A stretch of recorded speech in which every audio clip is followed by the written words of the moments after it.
Hello मेरे प्यारे दोस्तों, आज हम लोग डॉक्टर निशिता जायसवाल से बातचीत करेंगे।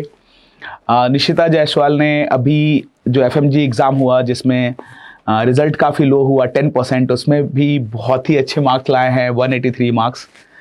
तो बताओ निशिता अपने बारे में और कैसी रही जर्नी तुम्हारी, क्या शेयर करना चाहते हो? Hello everyone, I'm Nishita Jaiswal and I did my MBBS from Hubei University of Medicine, which is in China, and I cleared my FMG screening exam, which was this July 2023. I scored 183 in my very first attempt. ये तुम्हारा actually first attempt था या ऐसा था कि तुमने कोई attempt miss किया फिर इंटर्नशिप करी, कुछ ऐसा कुछ हम लोग बात कर रहे थे पहले? तो मुझे ये लगा कि तुम्हारी जर्नी कुछ एक अलग थी और इंटरेस्टिंग थी, तो वो मुझे बताओ यार क्या था। मेरा फर्स्ट अटेम्प्ट अगर रहता तो वो जनवरी वाला रहता, बट मुझे वो एग्ज़ाम देने का मिला नहीं चांस, बिकॉज कुछ कंफ्यूजन था रिगार्डिंग हमारा टाइम ऑफ जो कंप्लीशन ऑफ एग्जामिनेशन, जो एक क्राइटेरिया होता है आप कब एग्ज़ाम अपीयर कर सकते हो, तो उसके अकॉर्डिंग हम क्वालिफाई नहीं कर रहे थे वो क्राइटेरिया जनवरी वाला, जिसके डाउट में मेरे को ड्रॉप ईयर नहीं लेना था अपना डिग्री रिसीव करने का, इसलिए मैं वापस जाम्बिया चली गई थी अपना इंटर्नशिप पीरियड कंप्लीट करने। इसलिए अब वहाँ कंप्लीट करने के बाद मुझे अब जाके ये मेरा फर्स्ट अटेम्प्ट था। मेरी प्रिपरेशन थी जनवरी अटेम्प्ट करने की, जनवरी 2023 के एग्ज़ाम की। तो ऐसा क्यों इंटर्नशिप करने के लिए जाम्बिया क्यों गए? It's quite strange. मतलब उस टाइम चाइना का ना वीज़ा पॉलिसी अभी ओपन नहीं हुआ था कोविड प्रोटोकॉल की वजह से, तो इसलिए मेरी यूनिवर्सिटी ने मुझे थर्ड कंट्री अलाउ किया, विच वाज कोविड ऐसा क्राइटेरिया जो होता है ना, जिस समय कोई ऐसा स्पेशल सिचुएशन है जिसमें आप अपने बाउंड्रीज को रिलीज कर सकते हो, जैसे वो चाइना इंडिया की इंटर्नशिप को अलाउ करता है, सेम वे उसने हमें जाम्बिया इंटर्नशिप अलाउ किया। जाके वहाँ करना, इसलिए हमने चूज किया क्योंकि वो बुला नहीं सकता था सारे स्टूडेंट्स को, क्योंकि बॉर्डर्स क्लोज थे। ओके, तो जाम्बिया जाने के लिए लेकर के कंफर्टेबल थे आप? ऐसा कुछ? सर हमने थोड़ा रिसर्च किया कि हम कौन से हॉस्पिटल जा रहे हैं। एक तो वहाँ लैंग्वेज बैरियर नहीं था, और जितने भी पेशेंट थे या जितने भी वहाँ का ऑफिशियल लैंग्वेज है वो इंग्लिश है, वो ज़्यादा कंफर्टेबल है रादर देन चाइना में इंटर्नशिप करने से, क्योंकि आप पेशेंट इंटरेक्शन जितना अच्छा करते हो आपका एक्सपीरियंस उतना अच्छा होता है क्लिनिकल। तो चाइनीज पेशेंट को तब भी हमें थोड़ा टफ है समझना, अनलेस कि हमें टीचर समझाए कि वो क्या प्रॉब्लम एक्सप्लेन कर रहा है। बट जाम्बिया में थोड़ा इजी था क्योंकि हम समझ पा रहे इंग्लिश इज अ नॉर्मल, मतलब इट्स अ कॉमन लैंग्वेज ऐसा। तो ये ब्लेसिंग इन डिस्गाइज हो गया टाइप से। हाँ, कि वहाँ पे जो भी हमने सीखा वो मतलब कंप्लीट ऐसा था कि हम डिपेंडेंट नहीं थे कि लैंग्वेज बैरियर की वजह से आधी चीज़ें समझ में नहीं आ रही कि पेशेंट क्या कंप्लेन कर रहा है। ओके, तो जैसा कि तुमने बताया कि ये तुम्हारा फर्स्ट अटेम्प्ट था, तो तुम्हारी प्रिपरेशन कब से स्टार्ट हुई? क्या सजेशन देना चाहोगे कि कब से तैयारी करने वाला अगर कोई जूनियर है तुम्हारा, कोई फ्रेशर है, तो उसे कैसे क्या करना चाहिए, जर्नी कैसे करनी चाहिए? जर्नी और प्रिपरेशन की बात करें, जब तक हम लोग चाइना में थे हम केवल सेमेस्टर एग्ज़ाम दे रहे थे और अपने सेमेस्टर्स क्लियर करते जा रहे थे, बट इधर जब कोविड की वजह से रिटर्न आना हुआ ना, तो हमें हो गया कि अब अपना, क्योंकि घर पे बैठ के पढ़ाई कर रहे हैं, तो हमने अपनी प्रिपरेशन 2020 से स्टार्ट कर दी इनडायरेक्टली, कि नोट्स जो भी पढ़ रहे हैं, जो भी सोर्सेस थे उस टाइम ऑनलाइन, क्योंकि कोविड की वजह से ऑनलाइन प्लेटफॉर्म बहुत ओपन हो गए, तो हमें मिल गया सोर्स पढ़ने के लिए। और कहीं ना कहीं वो ज़्यादा अच्छा था क्योंकि हम इंडियन टीचर से ही पढ़ रहे, तो हमें पता था कि हम एग्जाम में क्या, टाइम से पहले हमारा प्रिपरेशन शुरू हो गया, बट वो इतना एंथुजियाज्म नहीं था कि हाँ एग्जाम क्लियर करना है, तब हम बस कॉन्सेप्ट बिल्डिंग पढ़ाई कर रहे थे। तो स्लो स्टडी चली जो 2020 से एक्चुअल सेंस में स्टार्ट हुई कि हाँ एफएमजी एग्जाम के लिए पढ़ रहे ऐसा। हाँ, तो प्रिपरेशन से 2-2.5 साल पहले तो इन जनरल भी जो बच्चे जाते हैं कहीं भी, तो 2-2.5 साल पहले एक माइंड शुरू हो जाता है कि हाँ पढ़ना शुरू करना चाहिए स्लोली। और आई थिंक जो ये अप्रोच था तुम्हारा कि कंसेप्ट बिल्डिंग अप्रोच पहले रादर देन कि एग्जाम को लेके, आई थिंक जो भी स्टूडेंट सेकंड थर्ड ईयर में है उसको कंसेप्ट बिल्डिंग वाले अप्रोच को प्रायोरिटी देना बेटर रहेगा, क्योंकि वो लंबा याद रहेगा, है ना, और इंटरेस्ट भी आएगा। वेरी गुड यार। तो और वैसे एक तो ये पार्ट है कि हाँ तुमने स्टार्टिंग कंसेप्ट बिल्डिंग वाले पार्ट पे करी और अर्ली प्रिपरेशन स्टार्ट किया, बहुत अर्ली नहीं बट ठीक है अर्ली स्टार्ट किया। बट और एज सच तुम्हें क्या लगता है कि तुमने अपने प्रिपरेशन में ऐसी क्या अलग चीज़ें करी, क्या काम किया जो बाकी लोग नहीं कर रहे हैं? क्योंकि रिजल्ट तो बहुत कम रहा 10%, तो तुमने ऐसा क्या किया? Sir revision. ओके। और एक्टिव रिवीजन, मतलब Okay. रिवीजन में भी कई बार क्या होता है, स्टूडेंट्स को लगता है अंदर से कि उन्होंने सर के वीडियोस के साथ जब अपने नोट्स रिवाइज किए हैं, उन्हें लगता है कि वो रिवाइज हुआ। बट कई बार होता है ना कि आप बीच बीच में जब आप किसी से सुन रहे हो ना, आप कभी कभी मेंटली डिस्ट्रैक्ट हो जाते हो, आप कुछ और सोचने लगते हो। क्लास में भी होता है बहुत स्टूडेंट्स के साथ कि टीचर पढ़ा रहे हैं बट वो अपनी प्रॉब्लम्स भी सोचने लगता है बीच बीच में, और वहाँ पे कुछ टॉपिक स्किप हो जाते हैं, ठीक है, माइंड से कहीं और चला जाता हाँ।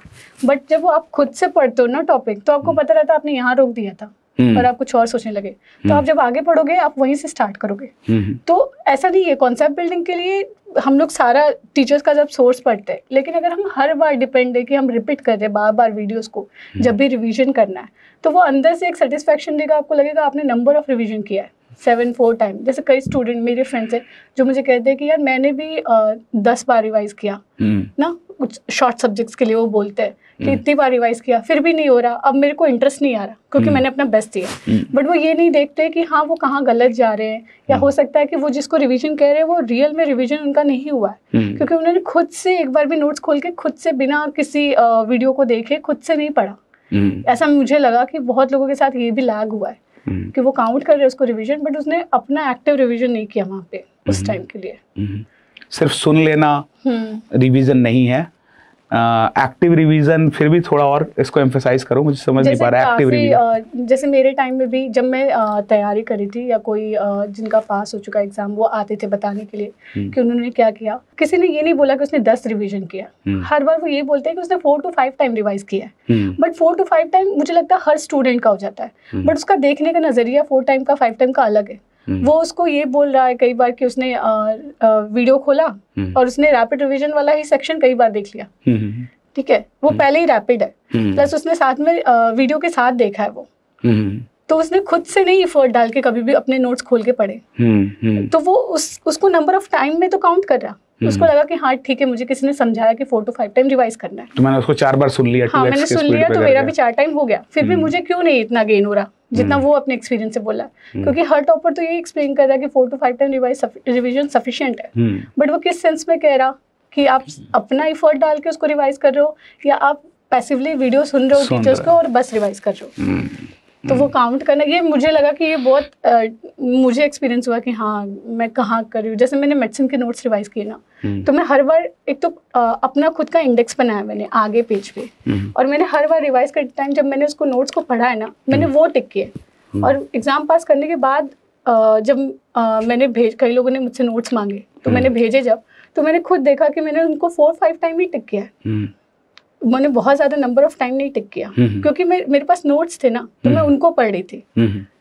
मेरे पास ऐसे ऑनलाइन प्लेटफॉर्म को नहीं मैं देख रही कि मैंने कितनी बार उसको रिपीट सुना, मैंने अपने नोट्स कितने रिवाइज किए वो काउंट होना चाहिए। वेरी गुड पॉइंट, काफी फाइन पॉइंट है जो यूजुअली स्टूडेंट इग्नोर करके दोनों को रिवीजन कहते हैं, but active revision is to be counted.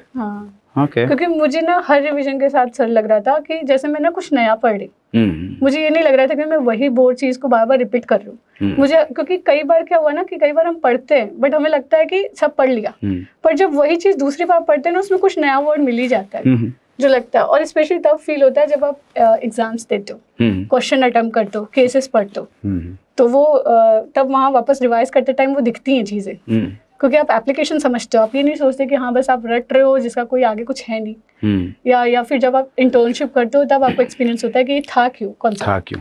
क्योंकि मेरे इंटर्नशिप के टाइम भी मेरे साथ ऐसा था कि मैं ना नोट्स खोल के देखती थी कि इसका क्या है, या हमारे ड्यूरिंग इंटर्नशिप भी टीचर पूछते थे कि इसका इंडिकेशन बताओ क्या है, ठीक है। जैसे उन्होंने बहुत बार बहुत ज़्यादा सर्जरी का इंडिकेशन पूछा, या फिर पूछा है तो हम अल्टीमेटली वहाँ पे भी आपको अपना नोट्स ही खोल के रिवाइज करना है। तो आप ऐसा वर्थलेसली नहीं केवल रिवाइज कर रहे हो, उसका आगे चल के एप्लीकेशन तो है ही ना। ये एक बहुत ही एक्चुअली इम्पोर्टेंट पॉइंट है कि मोस्टली जब स्टूडेंट्स नोट्स पढ़ते हैं तो वो नोट्स को बहुत जल्दी ये कह के रिजेक्ट कर देते हैं कि ये तो मैंने एक बार पढ़ लिया है, अब ये बोरिंग लग रहा है, अब मैं क्यों करूँ रिवाइज, या फायदा क्या है। बट एक तो जो तुम्हारा पॉइंट था निस्ता कि एक ही नोट्स में कई बार पढ़ने से हमें कई नई चीज मिलती है। दूसरा ये है कि वही नोट्स प्रैक्टिकल में यूजफुल भी है। Yes sir. है ना। और मुझे अभी भी याद आया कि हम लोग ब्रेक में जब साथ में हम लोग खा रहे थे चाइनीज खाना, तो उसमें तुमने शेयर किया कि जब वहाँ तुम सी सेक्शन करते थे या वहाँ तुम असिस्ट किए उन चीज़ों को, सर्जरी को, वैसेक्टमी को बता रहे थे, तो तुम घर फोन करके मैं बोलती थी मम्मी को कि अब मुझे नोट्स पढ़ने में मजा आ रहा है क्योंकि मुझे उसका यूज समझ में आ रहा है कि हम पढ़ क्यों रहे हैं। अल्टीमेटली सर ये में हमारा करियर है आगे। जितना फाइन रहेंगे अब अपने नोट्स के साथ उतना अच्छा सर्विस अपने पेशेंट को दे पाएंगे आगे चल के। तो वो ड्यूरिंग इंटर्नशिप एनालाइज हुआ कि ऐसा है। नहीं, ये एक इम्पॉर्टेंट मैसेज है क्योंकि बच्चे 2 बार एफर्ट में पूरी तरह से नोट्स को यूजलेस तरीके से फिर देखते हैं, उनको उस नोट्स से प्यार नहीं लगता है। जबकि तुम एक बहुत इंपॉर्टेंट पॉइंट कर रहे हो कि सारा प्रैक्टिकल तो उसी नोट्स के बेस पर है। जैसे सर्जरी ठीक है नया लगेगा, लेकिन सर्जरी के इंडिकेशन, सर्जरी के कॉम्प्लिकेशंस तो आपको नोट्स में मिल ही जाएंगे। वो नॉलेज रहेगा तो आप, because your I can see what your mind knows, है ना। तो आई थिंक ये बड़ा इंपॉर्टेंट पॉइंट है कि वो नोट्स भी प्यारी चीज है ना। वेरी गुड पॉइंट यार। और तुमने उसको उस प्यार से देखा भी कि हाँ वो यूजफुल है ना। बहुत अच्छा। और एक जैसे इंटर्नशिप का एक्सपीरियंस तुम्हारा एग्जाम से पहले हो गया, तो तुम्हें क्या लगता है बाकी लोगों को भी इंटर्नशिप पहले करके तब एग्जाम देना बेटर रहेगा या? इस बार जिस हिसाब से एग्जाम था, नो डाउट वो क्लिनिकल बेस ज्यादा था सर।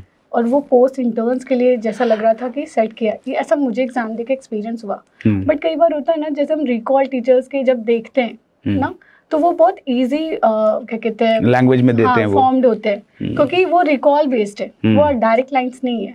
बट एग्जाम टाइम में जैसे लास्ट टाइम का जून का मैंने सुना था अपने फ्रेंड से कि उनके ना पैराग्राफ टाइप्स थे। बट टीचर्स से जब बार बार जैसे रिवीजन करते टाइम या जो भी हम रिकॉल्स देखते हैं, वो खुद हमें समझाते थे कि जितना पैराग्राफ उतना ज्यादा तुम्हारे पास इंफॉर्मेशन है, तुम और रूल आउट कर सकते हो या तुम्हारा डायग्नोसिस और प्रिसाइज होगा। कोई पेशेंट आपको जितना ज्यादा इन्फॉर्मेशन देगा, आप डायग्नोसिस उतना अच्छा बना पाओगे। सही बात। तो सेम वो क्वेश्चन भी ऐसा ही है। अल्टीमेटली दे आर शिफ्टिंग कि हाँ ठीक है, ज्यादा क्लिनिकल की तरफ ले जाना ना, कि एनालाइज करना कि हाँ जितने भी ये डॉक्टर्स हैं जो फॉरेन मेडिकल आ रहे हैं, दे आर प्रिपेयर्ड फॉर आगे पेशेंट को संभालने के लिए कि नहीं। तो फिर मुझे लगा कि ठीक है, मतलब अगर, लेकिन मेरा एग्जाम जो हुआ ये जुलाई वाला, तो मुझे लगा कि हर क्वेश्चन ऐसे नहीं थे जो पैराग्राफ वाले थे, बहुत ऐसे थे जो 1 लाइनर थे और वो ज़्यादा टफ लग रहे थे कि उनके लिए मतलब ऑप्ट करना बहुत टफ था ऑप्शंस। मुझे ऐसा लगा। ये तो तुमने बड़ी अच्छी बात कही है जो हेल्पफुल है कि जो क्वेश्चंस बड़े हैं वो बड़े क्वेश्चंस एक्चुअली ज़्यादा आपको प्रोबेबिलिटी देते हैं कि आप उसमें से इंफॉर्मेशन निकाल के रूल आउट कर लो, है ना। बशर्ते कि आप एक रिलैक्स माइंड से गए हो, रात में सो के गए हो और आप वरना पढ़ पाओ पूरा, क्योंकि टाइम का भी तो है। क्योंकि लॉन्ग क्वेश्चन में बच्चे यही कंप्लेन करते हैं कि सर पहले तीसरे चौथे लाइन पे आते आते ये भूल जाते हैं कि पहले 2 लाइन में था क्या। तो आप उसको यूज कर लो अगर, तो आप उसके थ्रू ऑप्शन निकाल के सही बना सकते हो। सर बहुत बार जैसे बिफोर एग्जाम स्ट्रेटजी वाली जो वीडियोस आती हैं, ठीक है, तो उसमें ऐसा भी कई टीचर्स ने बोला कि एफएमजी एग्जाम्स में बहुत बार ऐसा रहता है क्वेश्चन जो ऐसे फ्रेम्ड होता है जिनके लास्ट 2 लाइन पहले पढ़नी चाहिए कि आपको वो पूछना क्या चाहते हैं, ताकि आप स्टार्टिंग में जब वापस पढ़ो ना, ऊपर से जब लाइन पढ़ो तो आपको पता रहे आप ढूंढ क्या रहे हो ना। तो वो चीज़ मैंने टाइम मैनेजमेंट के लिए यूज़ की है एग्जाम के टाइम, इस वाले कि अगर मुझे लगा कि ये क्वेश्चन बहुत लंबा है तो मैंने पहले पढ़ लिया कि पीछे क्या पूछना चाहता है, ताकि मेरा टाइम बच जाए।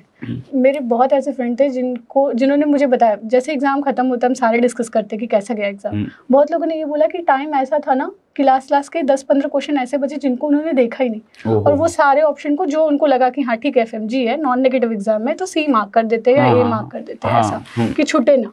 बट उन्होंने 15 क्वेश्चन देखे ही नहीं, मे बी वो 15 क्वेश्चन उनको आ रहे थे।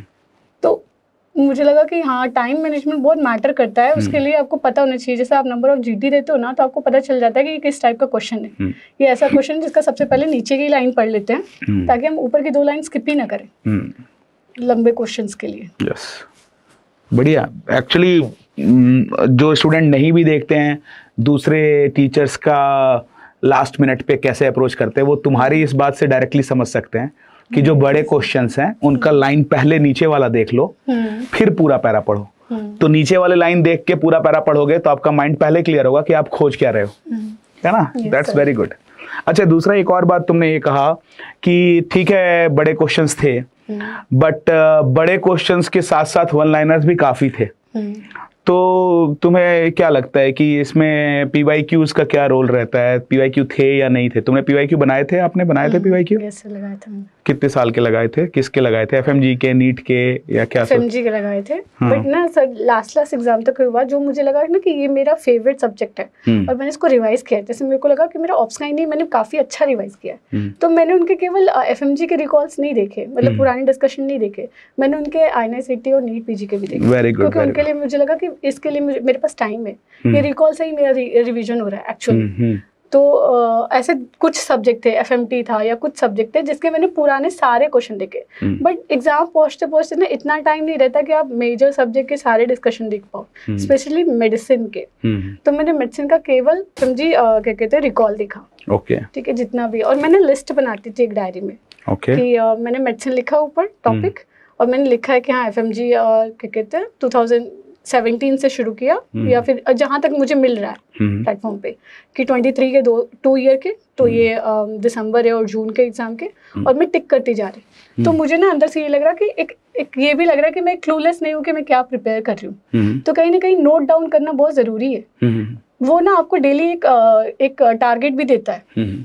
और ये मैंने ना शुरुआत से नहीं कभी भी अप्लाई किया, ये मैंने लास्ट मंथ में अप्लाई किया कि मुझे खुद से अंदर से हुआ कि मैं क्या प्रिपेयर करूँ इसका, तो मुझे कहीं नोट डाउन है ही नहीं दिमाग में। क्योंकि मैं दिन भर में ऐसा नहीं है कि केवल एक सब्जेक्ट पढ़ूँ, कई टॉपिक पढ़ने के बाद मुझे बोर हो रहा है और मैं दूसरा सब्जेक्ट भी उठा ले रही हूँ। तो शुरुआत में मैंने ऐसे किया कि मैं क्या डेली कर रही वो मैं नोट कर रही, बट बीच में फिर मैं खुद को टारगेट देने लगी कि ये मेडिसिन का इतना करना है मुझे और टिक करते जाना है। तो वो मुझे बहुत हेल्पफुल लगा अपने लिए कि मैं ना डिस्ट्रैक्ट नहीं हुई उस चीज़ के लिए। नहीं, ये काफ़ी एक तुम काफ़ी हेल्पफुल स्ट्रैटेजी बता रहे हो कि लास्ट के 1 मंथ जब आपको बार बार ये लगता है कि जो मैं पढ़ रहा हूँ वो क्या पढ़ रहा हूँ, है ना, क्या ये फायदे का है कि नहीं है, तो उस लास्ट के 1 मंथ में आप पहले डिसाइड कर लो कि जो PYQ के वीडियोस हैं या क्वेश्चन है वो मैं करूंगी या करूंगा, और जिस ईयर के PYQ बनाते जा रहे हो वो लिख लो। तो आपको सेल्फ कॉन्फिडेंस आएगा कि हाँ मैंने ये काम कर लिया है। Very good point.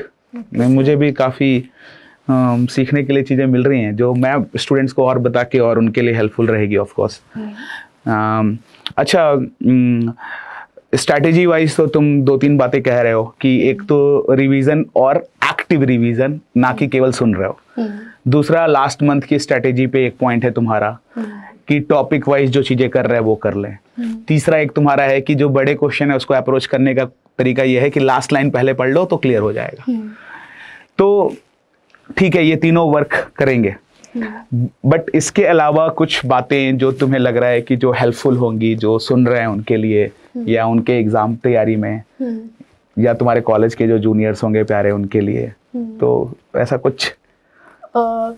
मुझे लग रहा है कि जो लोग मेरे साथ अपेयर किए एग्जाम के लिए और उनको जिसको रिजल्ट नहीं मिला या जिसका 1-2 मार्क्स से रुक गया, या जिसका भी 100+ आया है, मुझे लगता है सर सारे ही ऑलमोस्ट पास करने वाला प्रिपरेशन किए थे। एग्जाम थोड़ा टफ था और कहीं ना कहीं सबका अपना अपना एक मेंटल स्टेबिलिटी होता है एग्जाम्स के डे पे, एग्जाम से एक दिन पहले, और बहुत अफेक्ट करता है एग्जाम को। तो कहीं ना कहीं खुद के दिमाग को ट्रेन करना बहुत ज़रूरी है कि वो ज़्यादा एंजाइटी में ना जाए या ज़्यादा मतलब आपको नेगेटिव सोच ना दे कि मेरे से नहीं हो पाएगा, ठीक है ना। तो कभी भी ये एक्सपीरियंस जो था उसको आगे के एग्जाम के लिए कैरी नहीं करना है।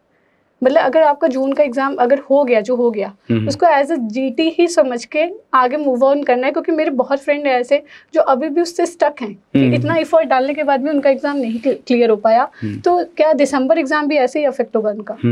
तो मेरे से जब भी किसी की बात होती है, जो भी मेरे क्लासमेट्स है, तो मैं उनको यही बोलती हूँ कि उसको GT समझ के आगे स्किप करने, क्योंकि GT में भी तो हम नहीं अच्छा ला रहे ना, बट स्टिल हमें पता है कि मेन एग्जाम बाद में, तो हम अपने माइंड को ट्रेन करके रखें कि ये मेन एग्जाम नहीं है। वैसे जो हो गया एग्जाम उसको लेके आगे तक खींचना नहीं है आपको, और उसको इम्प्रूव, उसको GT समझ के आगे और इम्प्रूव करना है।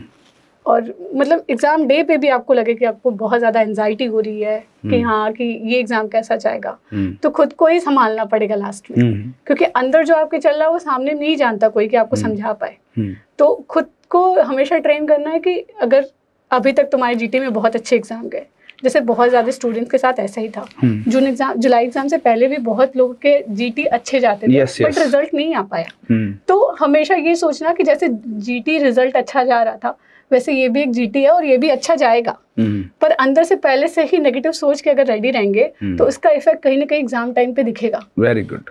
क्योंकि सर जब होता है ना लास्ट मिनट बचा रहता है और बहुत ज्यादा क्वेश्चन रहते हैं, तो एंजाइटी में गलत हो जाते हैं आंसर, कि लगा देते हैं जो भी है, आगे का क्वेश्चन देखना है ऐसा। तो ऐसा मेरे को लग रहा है कि पहले से थोड़ा थोड़ा खुद को ट्रेन करते रहना है कि अपने आप को संभालना है एग्जाम टाइम पे खुद से।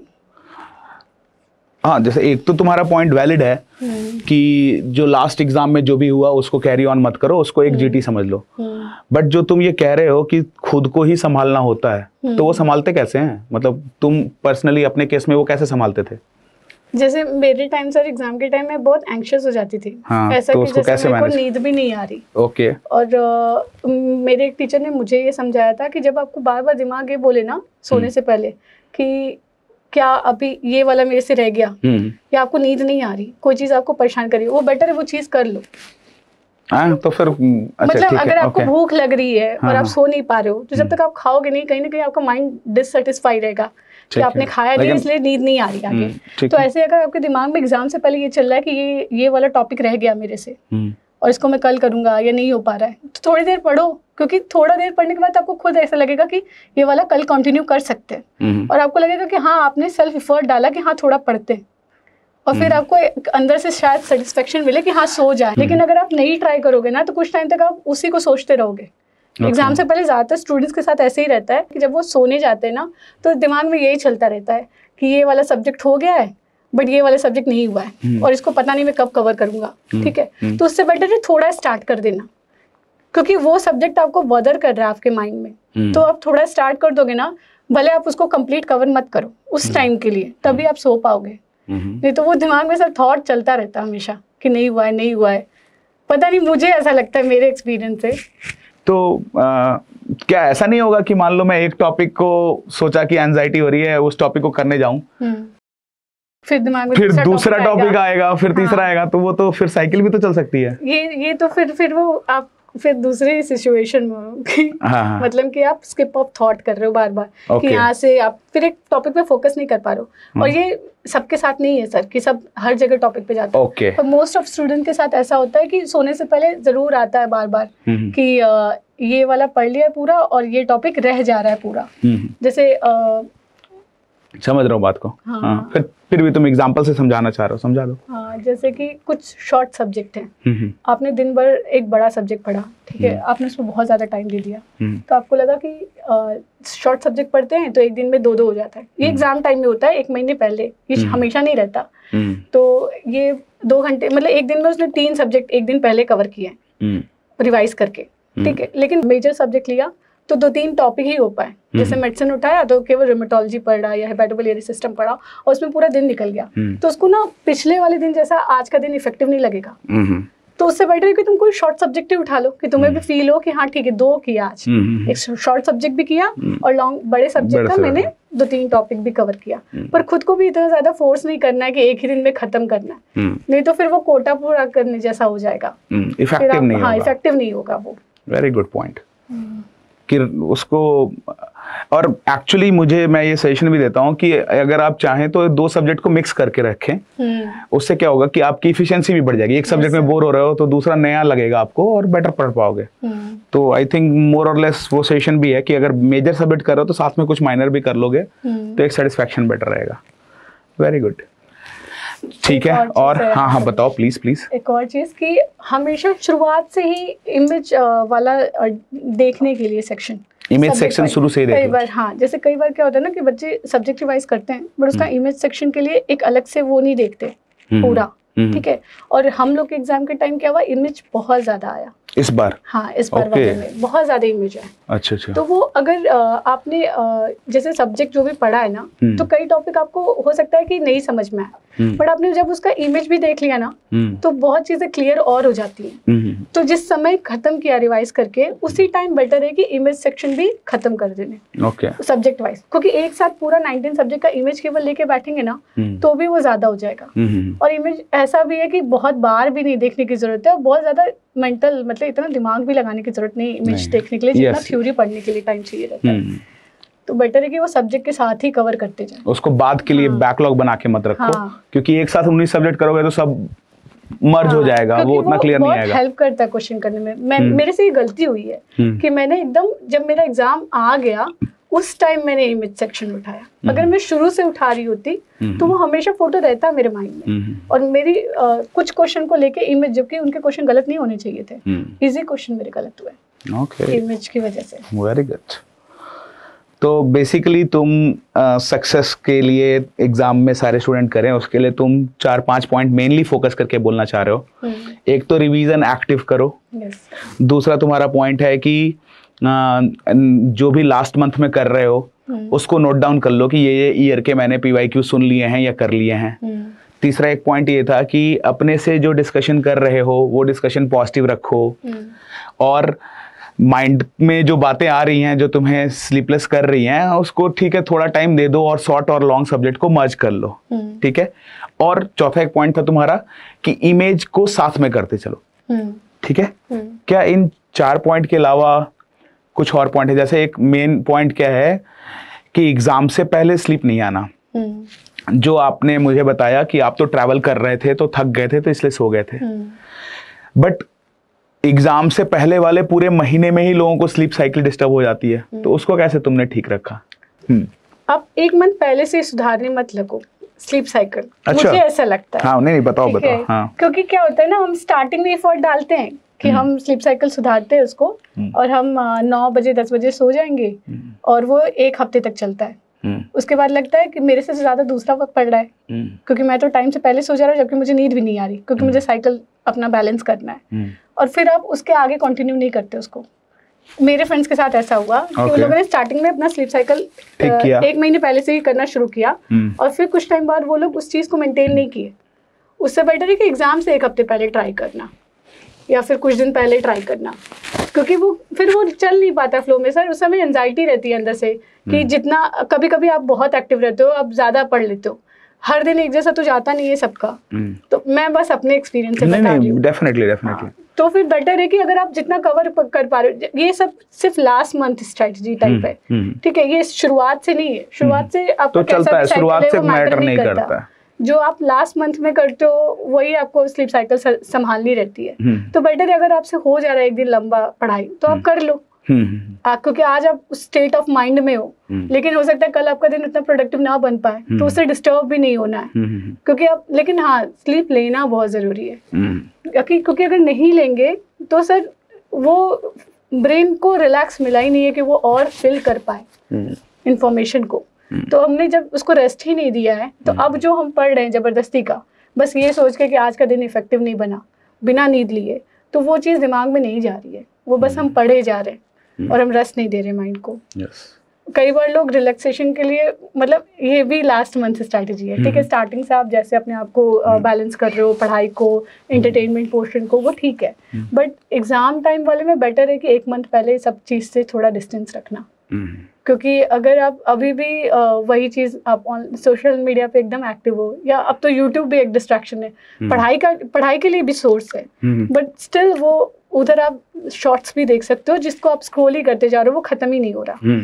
तो उससे खुद को ही वो करना है कि हाँ एटलीस्ट अभी तक किया है बट लास्ट मंथ में नहीं करना है। उससे बेटर है कि आप कुछ इंफॉर्मेशन का देख लो या MCQ लगा लो उसकी जगह।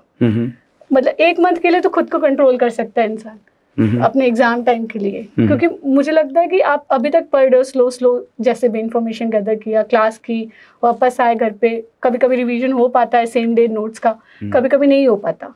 लेकिन जब एकदम आखिरी टाइम रहता है, जब हमारा एग्जाम पास रहता है, उस समय हमारा हार्मोन लेवल, मतलब जो भी है, इतना हम एक्साइटेड रहते हैं कि कितना हम पढ़ ले, तो उस समय कहीं ना कहीं डिस्ट्रैक्शन से दूर होना बहुत जरूरी है। तो कैसे हुए, तुम कैसे हुए, तुमने कैसे मैनेज किया? बस ऐसे बोल दिया कि लास्ट मंथ है, आपको समझाया कि नहीं, लास्ट मंथ है, अब नहीं देखना है, अब नहीं देखना है कैसे भी, क्योंकि इसके बाद अब जैसे एग्जाम हो जाएगा फिर मैं खाली बैठी, फिर कर लूंगी जितना देखना है। अभी क्यों 1 महीने लास्ट में सही एग्जाम हो गया, तो उससे बेटर है कि उस टाइम का ही थोड़ी देर के लिए डिस्टेंस रखना ज्यादा बेहतर है। और वो 1 मंथ का ही टाइम है, 1 मंथ भी सफिशिएंट होता है कि आप खुद को डिस्ट्रैक्शन दूर रखो और पढ़ के केवल रिवीजन सेक्शन पे ही टाइम दो। रेस्ट लो, अच्छा डाइट लो, और जब भी उठो तो अपना जो भी तुमने कल पढ़ा है या जो तुम्हें ये चीज़ है कि हाँ ये नहीं याद हो रही, उसको सबसे पहले कि सुबह उठते देखना।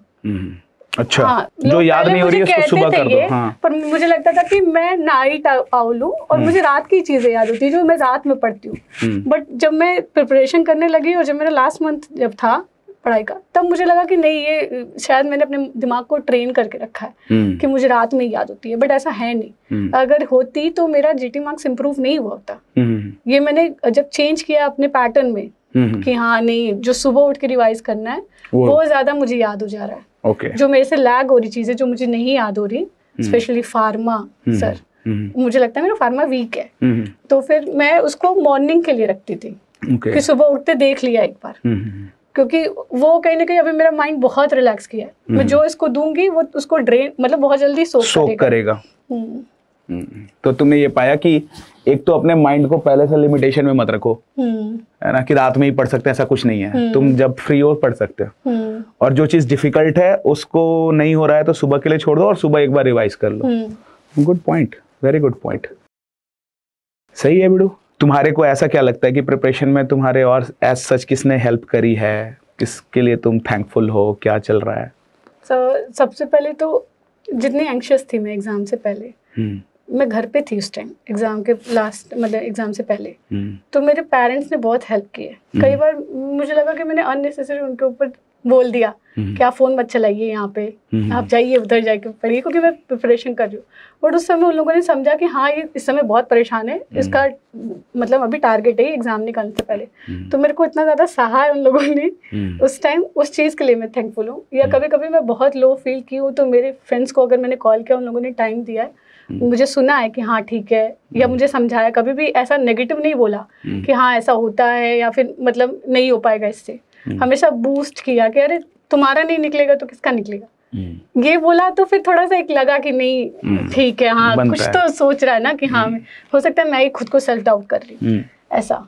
तो फ्रेंड्स का बहुत, मेरे एग्जाम डे से भी पहले मतलब मेरा ऐसा था कि मुझे डर सा लग गया कि जैसे मेरे सब मेरा एकदम आउट हो गया सब कुछ जो पढ़ा है। बट उस टाइम पे भी जो मेरे फ्रेंड्स जो खुद एग्जाम उसी सेम फेज में मेरे जैसे, वो उल्टा मुझे ही काम कर रहे हैं कि ठीक है एग्जाम से पहले इतना नहीं सोचो, जो होगा देखा जाएगा ऐसा। तो उस चीज के लिए मैं बहुत थैंकफुल हूँ पहले उनके लिए। कौन है वो दोस्त? सबसे ज्यादा कौन है वो दोस्त? सब बहुत फ्रेंड्स हैं। बहुत फ्रेंड्स, अच्छा। हाँ। अगर नाम लेना रहेगा तो भी मैं ले लूंगी। हाँ ले लो ले लो। हाँ जैसे ज्योतिका है, ऐश्वर्या है, इमलाक है, और जिन लोगों ने मुझे सुना है खुशहाली है, ठीक है, ऐश्वर्या है, अमृत कौर है, हाँ वो है, बहुत फ्रेंड्स है सर जितने थे कांटेक्ट में, मतलब सबके नाम नहीं ले सकती, पर मैं थैंकफुल हूँ उनके लिए कि एटलीस्ट उन लोगों ने जैसे भी पर मुझे सुना। कई बार लोग इतने बिजी होते हैं कि आप खोजते हो बट उनका भी अपना शेड्यूल रहता है, स्टिल वो लोग मेरे को इतना काम किए एग्जाम से पहले, वो बहुत मेरे लिए बेनिफिशियल था, क्योंकि मैं घर पे थी। घर पे एक अलग सिनेरियो रहता है, आप घर से दूर थोड़ा पढ़ते हो तो अलग एक चीज़ रहती है, तो मुझे घर पे भी बहुत डिस्ट्रैक्शन हो रहे थे। स्टिल उन लोगों ने बहुत मेरे को मतलब बैलेंस किया कि हाँ नहीं नहीं ऐसा नहीं है, घर तो और अच्छा है कि तुम्हें सब कुछ मिल रहा पास में खाने के लिए। मतलब अगर जो मेरे दिमाग में नेगेटिव ज़्यादा चल रहा है उसको वॉश आउट करते थे, हाँ वो पॉजिटिव सेंस में दिखा रहे थे मुझे। तो वो चीज़ के लिए मैं बहुत थैंकफुल हूँ उनके लिए।